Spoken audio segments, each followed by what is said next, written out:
कांग्रेस कायद प्रियंका गांधी ने आज रायबरेली में एक इंतखाबी जलसे से खिताब किया।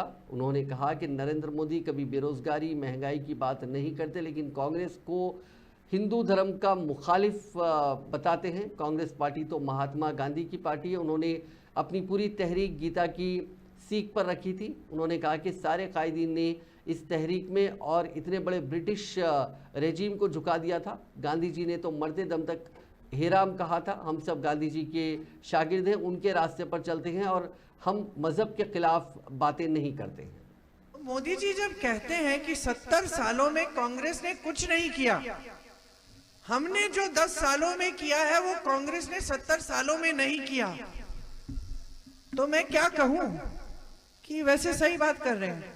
क्यों? क्योंकि 10 सालों में इन्होंने इतनी बेरोजगारी बढ़ा दी है कि कांग्रेस 70 सालों के राज में इतनी बेरोजगारी नहीं थी। और क्या किया मोदी जी ने?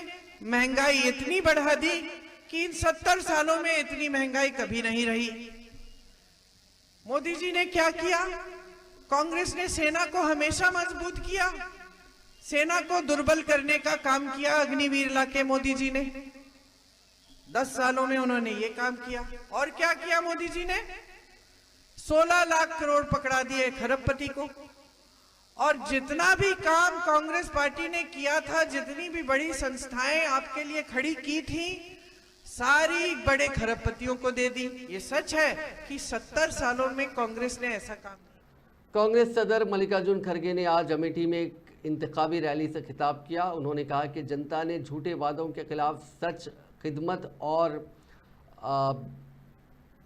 ईमानदारी को जिताने के लिए फैसला कर लिया है। उन्होंने कहा कि इंडिया इत्तेहाद मरकज में अगली हुकूमत बनाने जा रहा है। ऐसा ये गुमराह करने वाला राजा है मोदी जी, ये गुमराह करने वाले हैं, ये काम करने वाला व्यक्ति नहीं।